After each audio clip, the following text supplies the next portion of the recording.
여러분 오늘 시편 55편의 표제는요 이렇게 적혀 있습니다. 성경 55편 위를 보면 이게 제목이 있는데 다윗의 마스길이라고 아마 적혀 있을 겁니다. 여기서 마스길은 교훈 혹은 가르침을 주는 노래라는 뜻입니다. 그러니까 이 안에 지금 무언가가 있다라는 거죠. 이 55편에 한번 살펴보도록 하겠습니다. 1절인데요 하나님이여 내 기도에 귀를 기울이시고 내가 간구할 때에 숨지 마소서.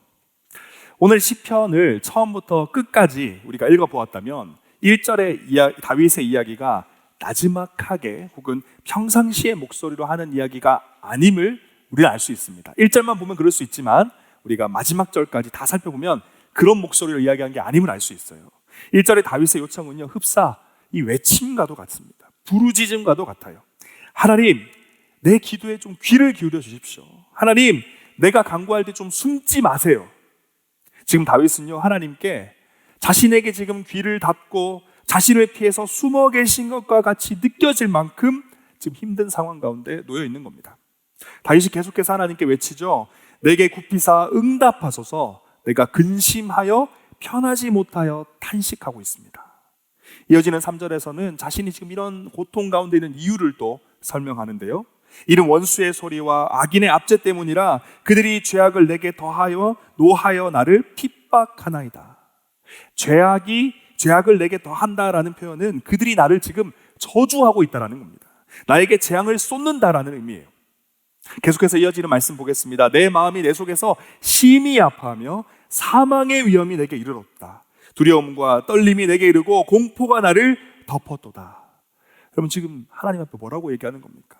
마음이 너무 고통스러워서요 아파서요 이제 죽을 것만 같습니다. 주님 두려움과 떨림, 공포가 지금 나를 사로잡았어요.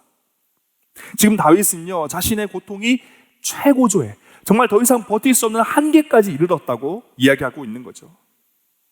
장로 형제 자매 여러분, 혹시 오늘 본문 속이 다윗과 같이 고통과 위기, 그래서 두려움과 떨림의 상황, 정말 죽음의 위험이 찾아올 것만 같은 이 고난 가운데 처해 보신 형제 자매님들 계십니까? 그리고 만약 우리가 그런 상황에 있을 때 우리는 어떻게 대처해야 될까요? 여러분 어떻게 그 상황들을 이겨내셨습니까? 아마 당연하게도 우리는 그 상황으로부터 도망치고 싶겠죠. 나를 휘어잡고 나를 무너뜨리고 나를 압박하고 있는 그 상황으로부터 도망치고 싶을 겁니다. 다윗도 동일한 생각을 했습니다. 6절부터 8절인데요 나는 말하기를 만일 내가 비둘기같이 날개가 있다면 날아가서 편히 쉬리라. 내가 멀리 날아가서 광야에 이르리로다 셀라. 내가 나의 피난처로 속히 가서 폭풍과 광풍을 피하리라 하였도다. 지금 다윗은 자신이 겪고 있는 상황이 너무 고통스럽고 두려워서요 그 현실로부터 도망치고 싶어합니다. 비둘기같이 자기가 날개가 있다면 이곳에서 벗어나서 멀리 광야로 날아가고 싶다라고 이야기하죠. 그런데 여기서 우리가 주목해야 될 건 광야는 어떤 곳입니까? 우리가 이미 잘 알듯이요 광야도 만만한 곳이 아닙니다. 황량한 곳이에요. 괴로운 곳입니다. 고통스러운 곳입니다. 먹을 것, 입을 것, 잠잘 곳이 마땅하지 않고요 무서운 들짐승들이 생명을 위협하는 곳이에요. 그런데 지금 다윗은 광야라도 좋으니까 거기로 가고 싶다라는 거예요. 광야가 오히려 더 편히 쉴 곳이라고, 거기가 피난처라고 얘기하고 있는 겁니다. 지금 자신이 처한 상황이 광야보다도 심각하다라는 거죠. 이루 말할 수 없을 만큼 고통스럽고 힘들다라고 하는 겁니다. 도대체 그 이유가 무엇일까? 다윗은 이어서 그 자신이 처한 상황을 구체적으로 설명합니다. 9절부터 11절입니다. 내가 성내에서 강포와 분쟁을 보았사오니 주여 그들을 멸하소서. 그들의 혀를 잘라버리소서. 그들이 주야로 성벽 위에 두루 다니니 성중에는 죄악과 재난이 있으며 악독이 그 중에 있고 압박과 속임수가 그 거리를 떠나지 아니하도다. 다윗이 머물고 있는 그 성내에는 강포와 분쟁, 다시 말해서 이 폭력과 갈등이 가득하고 최고의 재난 가운데 있다라고 설명합니다. 10절에서 다윗이요 그들이 주야로 성벽 위를 두루 다닌다라고 표현하고 있는데요 여기서 그들은 강포와 분쟁을 의인화한 것이거나 혹은 악인들 그 자체를 의미하는 걸 겁니다. 어느 쪽이든 지금 다윗이 머물고 있는 그 성은요 더 이상 안전한 곳이 아닙니다. 편안한 곳이 아니에요. 안식처가 아닙니다. 지금 그 성내와 성벽이, 다시 말해서 성 전체가, 그가 살고 있는 집안 전체가 자신을 공격하고 죽이는 악인들로 가득한 거예요. 어느 곳을 가도 마음 편하지 않다는 겁니다. 언제 죽을지, 언제 고통 가운데 노출될지 모르는 그런 폭력과 갈등과 죄악과 재난이 가득한 곳이 되어버렸다는 거예요. 자신이 머물고 있는 성의 상황을 설명하면서 다윗은 굉장히 강력한 표현을 씁니다. 9절 후반부인데요. 주여 그들을 멸하소서, 그들의 혀를 잘라버리소서. 혀를 잘라버리소서라는 표현은요, 악인들의 언어를 혼잡하게 해서 그들을 흩어달라는 거예요. 그들이 무리를 지어서 나를 공격하니까 그들로 하여금 좀 흩어지게 해달라고, 그들의 힘을 좀 잃게 해달라고 요청하는 겁니다. 그렇다면 다윗이 이토록 큰 고통 가운데, 죽을 것만 같은 고통 가운데 빠지게 된 진짜 이유는 무엇이고, 또 그렇게 만든 사람들은 누구일까요? 그 답은 이어지는 12절, 14절에 나옵니다. 나를 책망하는 자는 원수가 아니라 원수일진데 내가 참았으리라. 나를 대하여 자기를 높이는 자는 나를 미워하는 자가 아니라 미워하는 자일진데 내가 그를 피하여 숨었으리라. 그는 곧 너로다. 나의 동료, 나의 친구, 나의 가까운 친구로다. 우리가 같이 재미있게 의논하며 무리와 함께하여 하나님의 집 안에서 다녔도다. 12절을 다시 표현하면요, 이런 의미입니다. 나에게 악담을 퍼무는 자가 차라리 나의 원수였다면 내가 참았을 겁니다. 나를 미워하는 자가 차라리 나에게 거드름 피우는 내 원수였다면 내가 피하여 숨기라도 했을 겁니다. 지금 다윗이 이토록 큰 고통과 두려움 가운데 빠진 이유는요, 다윗의 동료이자 가까운 친구의 배신 때문입니다. 처음부터 나를 괴롭히던 원수였다면 차라리 나았다. 처음부터 나를 조롱하고 미워하던 사람이었으면 차라리 괜찮았을 텐데 그 사람이 나의 가까운 친구였다라는 겁니다. 그 친구의 배신이 있었다라는 거죠. 그는 곧 너로다 라는 이 짧은 한 문장에요, 많은 의미가 담겨 있는 겁니다. 다윗은 지금 자신을 배신한 사람과 과거에 재미있게 의논했고 이야기를 나눴고 무리를 함께하여 하나님의 집안에서 다녔다라고 표현을 하죠. 세속적인 우정, 짧은 시간의 우정이 아니었다라는 겁니다. 하나님 안에서 오랜 시간 깊이 있게 가졌던 우정을 의미하는 것입니다. 그런 우정을 나눈 사람에게 한순간에 다윗이 배신을 당한 거죠. 그리고 그 배신은 단순한 배신이 아닙니다. 우리가 이미 앞서 확인했듯이 다윗이 살고 있는 성에서 오로지 다윗만 남고 모두가 그를 애워싸며 그를 공격하는 절대적인 배신이었어요. 한 명이 그냥 미워하는 수준이 아니었다라는 겁니다. 계획적이고 철저한 배신이었다라는 거예요. 그의 목숨까지도 빼앗으면서 위협하고 소리치며 저주를 퍼붓는 그런 배신이었다라는 겁니다. 이 모든 것이 하나님 안에서 오랜 시간 깊이 있게 우정을 쌓았던 친구의 배신이 낳은 결과입니다. 그렇기 때문에 우리는 이제 다윗이 왜 그토록 고통스러워하며 두려워하고 죽을 것 같이 힘든지가 이해가 어느 정도 되죠. 다윗은 다시 한 번 더 아주 강력한 표현을 합니다. 15절입니다. 사망이 갑자기 그들에게 임하여 산채로 수월에 내려갈지어다. 이는 악독이 그들의 거처에 있고 그들 가운데 있음이로다. 사망이 갑자기 임해서 수월에 내려갈지어다. 이어지는 말씀 보겠습니다. 16절 19절입니다. 나는 하나님께 부르짖으리니 여호와께서 나를 구원하시리로다. 저녁과 아침과 정오에 내가 근심하여 탄식하리니 여호와께서 내 소리를 들으시리로다. 나를 대적하는 자가 많더니 나를 치는 전쟁에서 그가 내 생명을 구원하사 평안하게 하셨도다. 옛부터 계시는 하나님이 들으시고 그들을 낮추시리이다. 여러분, 갑자기 지금 분위기가 조금 달라졌습니다. 느끼셨나요? 조금 전까지는요, 시를 시작하면서 하나님 제 이야기 좀 들어주십시오 라고 큰 소리를 외친 후에 계속해서 다윗은 자신의 힘듦과 아픔과 고통 그리고 도망가고 싶음을 계속 이야기했죠. 또 평생 자신이 가장 소중한 친구라 여겼지만 지금은 자신의 죽음과의 고통 가운데 몰아넣는 그 배신자, 그 원수를 저주했던 다윗이었습니다. 나에게 날개만 있으면 당장 광야로 날아가겠다 외쳤던, 지금 너무 고통스럽다, 죽음의 위험이 나에게 찾아왔다 외쳤던, 원수를 멸하고 혀를 잘라버리고 사망에 임해서 수월에 내려가게 해달라고 외쳤던 그 다윗이요, 갑자기 바뀐 겁니다. 하나님의 구원을 이야기하기 시작하는 거예요. 하나님께서 자신의 소리를 들어주실 것이라고 이야기하고 있는 겁니다. 그리고 심지어 평안까지 이야기하고 있죠. 지금 다윗이 시선이 하나님께로 옮겨진 겁니다. 자기 자신과 자신이 처한 상황, 그리고 그 상황을 만들어내는 원수들에게만 시선이 고정돼서 흡사 폭풍이 몰아쳐서 큰 파도가 치고 있는 바다와도 같았던 다윗의 마음이요, 지금 폭풍이 점점 물러가고 파도가 사라지며 다시 잔잔한 바다가 되고 있는 겁니다. 근데 아직 완전히 그 바다가 잠잠해지지는 않았던 것 같아요. 다시 19절 21절입니다. 그들은 변하지 아니하며 하나님을 경외하지 아니함이니이다. 그는 손을 들어 자기의 화목한 자를 치고 그의 언약을 배반하였도다. 그의 입은 우유 기름보다 미끄러우나 그의 마음은 전쟁이요 그의 말은 기름보다 유하나 실상은 뽑힌 칼이로다. 여러분, 우리도 우리를 잘 보면 알 수 있듯이요, 아무리 하나님께 시선을 향하고 마음에 어느 정도 평안이 찾아온다고 해도요, 바로 고통과 울분, 두려움이 사라지진 않습니다. 남아있죠. 이 감정의 그래프가 위아래로 크게 요동치다가 그 움직이는 폭이 시간이 지나면서 조금씩 줄어든 후에 그제서야 X축과 평행해지듯이 우리의 마음 또한 그런 겁니다. 그리고 오늘 본문 속 다윗 또한 그러한 것이죠. 아직 마음 가운데 남아있던 고통과 울분, 두려움이 남아있었던 겁니다. 비록 그의 시선이 하나님께로 향하기 시작했지만 여전히 남아있던 그 울분과 두려움과 고통은 남아있어서 그가 이렇게 표현을 다시 한번 한 것이죠. 하지만 이어지는 22절부터 23절에서는요, 다윗은 이제 완전히 마음 가운데 샬롬을 경험하고 있어요. 22절과 23절인데요, 이 말씀 우리가 함께 읽어보면 좋겠습니다. 우리 성경을 펼쳐보셔도 좋고 우리 핸드폰을 보셔서 성경을 찾으셔도 좋은데요, 우리 시편 55편 22절과 23절 마지막 두 절인데 함께 읽도록 하겠습니다. 내 짐을 여호와께 맡기라. 그가 너를 붙드시고 의인의 요동함을 영원히 허락하지 아니하시리로다. 하나님이여, 주께서 그들로 파멸의 웅덩이에 빠지게 하시리이다. 비를 흘리게 하시며 속이는 자들은 그들의 날에 반도 살지 못할 것이나 나는 주를 의지하리이다. 자기 자신과 자신이 처한 상황, 그리고 그 상황을 만들어내는 원수들에게만 시선이 고정되어서 자기 이야기만 하던 다윗이 이제는 주변 사람들에게 가르침을 주고 위로를 건네고 있죠. 마음에 샬롬이 찾아온 겁니다. 완전히 그의 마음이 변화되었어요. 다윗이 처한 상황은요, 달라지지 않았습니다. 여전히 그는 자신을 죽이려고 하고 저주를 퍼붓고 있는 그 배신자들에게 둘러싸인 그 성에 그대로 있어요. 그의 등에 갑자기 날개가 돋아나 광야로 날아간 것도 아닙니다.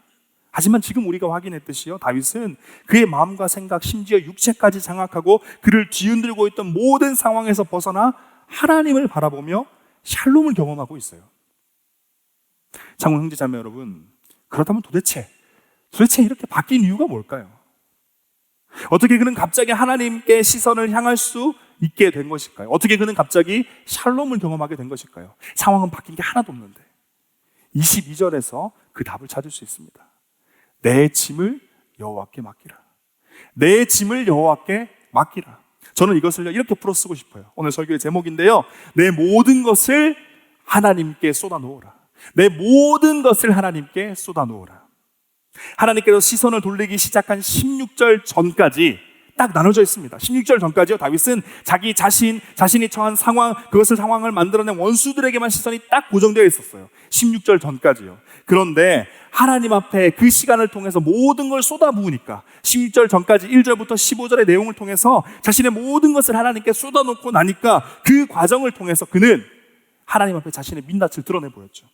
우리가 보기에는 충격적이라고도 할 수 있는 강력한 표현을 쓰면서 자신의 모든 걸 하나님 앞에 쏟아놓았어요. 그들을 멸하고 혀를 잘라주세요. 갑자기 사망의 임에서 산채로 스올에 내려가게 해주세요.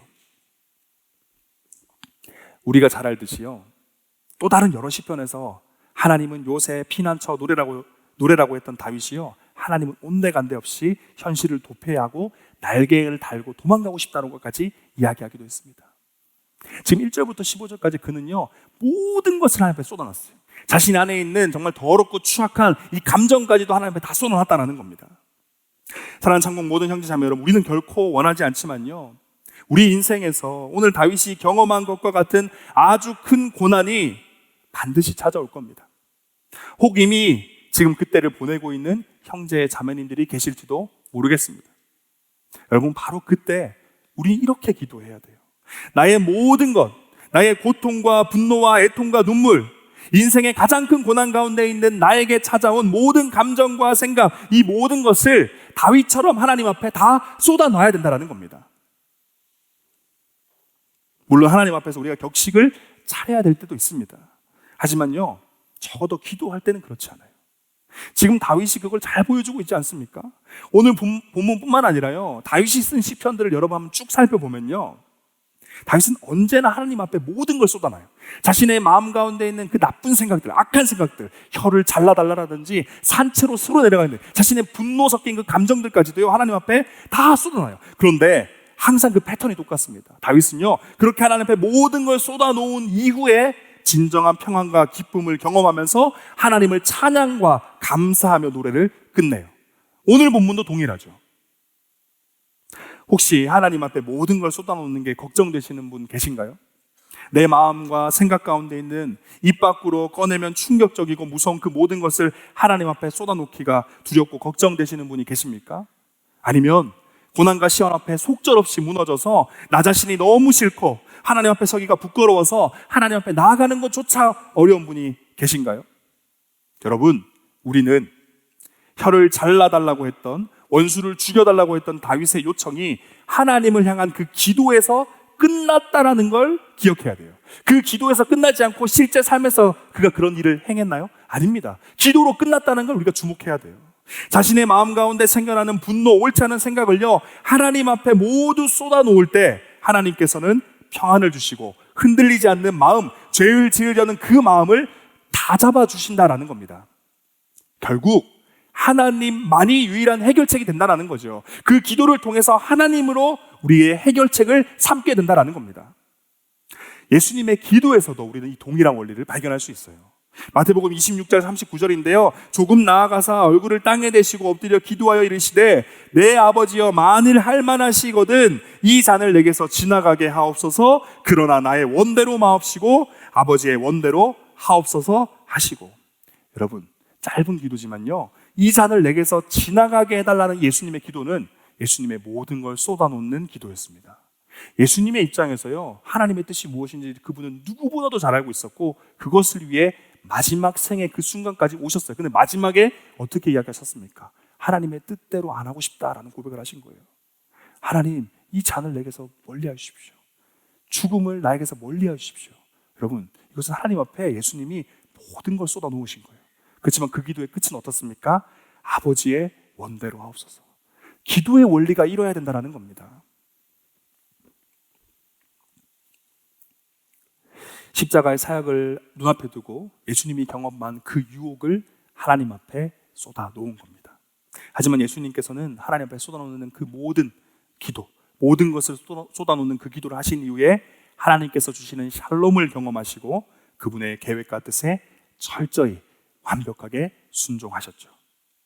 참고 형제 자매 여러분, 모든 것을 쏟아놓는 기도, 이것이 하나님께서 우리에게 요청하시는 기도입니다. 이것이 고난 가운데 우리에게 가장 필요한 기도요, 그래서 고난을 돌파하는 가장 적극적인 방법이에요. 그리고 유일한 방법입니다. 여러분, 균형을 잃고 옳은 판단을 하기 어려운 큰 고통 속에서 우리가 다시 중심을 잡게 해주는 것은 바로 하나님 앞에 가감없이 모든 걸 쏟아놓는 거예요. 억지로 부여잡고 숨기면서 어떻게든 버텨내려고 하는 게 아니라 내 마음에 생겨나는 모든 감정과 생각과 두려움과 고통을 하나님 앞에 다 쏟아놓는 거예요. 찬송가 539장의 후렴구인데요, 주 예수께 조용히 나가 내 마음을 쏟아놓으라. 주 예수께 조용히 나가 내 마음을 쏟아놓으라. 늘 은밀히 보시는 주님 큰 은혜를 베푸시리.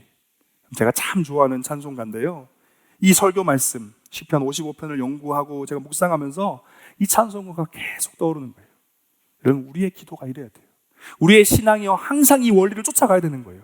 사람 앞에 나가서 다른 누군가한테 가서 내 마음을 쏟아놓는 게 아니라, 아니면 그것을 내 안에 꿍꿍 싸매고 있는 게 아니라 하나님 앞에 나아가서 우리의 마음을 쏟아놓을 때 하나님 어떻게 하신다고요?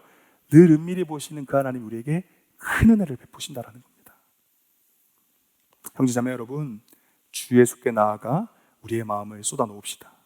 주님이 큰 은혜를, 모든 것을 덮을 만한, 감히 제가 말씀드립니다, 여러분들이 마주하고 있는 혹은 마주하게 될 그 고통의 크기가 얼마인지 제가 감히 다 이해할 수는 없지만, 그럼에도 감히 말씀드릴 수 있는 것은 그 모든 걸 덮을 수 있는 큰 은혜를 주님은 반드시 부어준다는 겁니다. 언제요? 우리가 모든 것을 주 앞에 쏟아놓고 기도할 때. 이제 설교를 마무리하고 헌신성을 고백할 텐데요, 우리가 어떤 강력한 폭풍 속에 있을지라도 하나님 앞에 우리의 모든 것을 쏟아놓는다면 하나님께서는 분명 우리에게 샬롬을 경험하게 하십니다. 수십 년을 갈릴리 호수에서 수많은 폭풍을 이겨낸 어부로 살았지만 그런 그들조차 두렵게 만들었던 정말 강력한 죽을 것만 같은 공포가 제자들을 사로잡았습니다. 마태복음 8장 25절 26절 이렇게 기록합니다. 그 제자들이 나와 깨워 이르되 주여 구원하소서, 우리가 죽겠나이다. 폭풍이 몰아치니까요, 내 인생에 경험하지 못했던 폭풍입니다. 제가 수십 년을 어부로 살면서 갈릴리 바다의 많은 폭풍들을 이겨내서 잔뼈가 굵지만 주님, 이 폭풍은 제가 감당 못하겠습니다. 제가 죽겠습니다. 그러자 예수께서 이르시되 어찌하여 물을 무서워하느냐 믿음이 작은 자들아 하시고 곧 일어나사 바람과 바다를 꾸짖으시니 아주 잔잔하게 되거늘. 우리가 죽겠나이다 우리를 구원하소서 하니까 주님 어떻게 하십니까? 아주 잔잔하게 되거늘. 주 앞에 모든 것을 쏟아놓고 기도하자 예수님께서는 단번에 말씀의 한마디로 그 모든 것을 잠재우시며 제자들에게 생명과 참된 평안을 허락하셨습니다. 사랑하는 창공 모든 형제 자매 여러분, 우리의 모든 것을 하나님 앞에 쏟아 놓으십니다. 부끄러워하지 않으셔도 됩니다. 걱정하지 않으셔도 돼요. 주님이니까 들어주시는 겁니다. 주 앞에 쏟아 놓을 때 우리는 반드시 그 모든 걸 덮는 은혜를, 사랑을, 능력을 경험하게 되는 겁니다.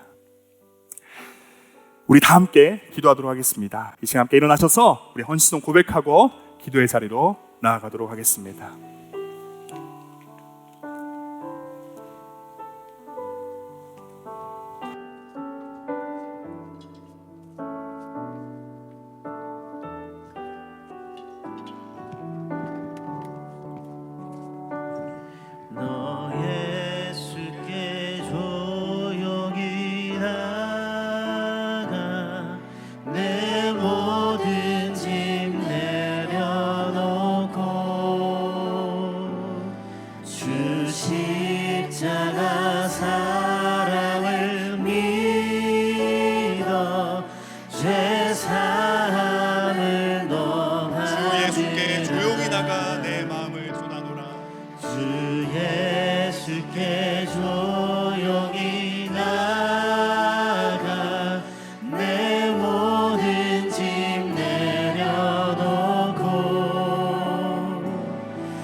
사랑을 믿어 제 삶을 너 받으라. 주 예수께 조용히 나가 내 마음을 쏟아놓으라. 은밀히 보시는 주님 그는 우리 후렴을 한 번 더 고백하겠습니다. 주 예수께 조용히 나가 주 예수께 조용히 나가 내 마음을 쏟아놓으라. 은밀히 보시는 주님 그는 가슴에 손을 얹고 한 번 더 고백해 볼까요? 주 예수께 조용히 나가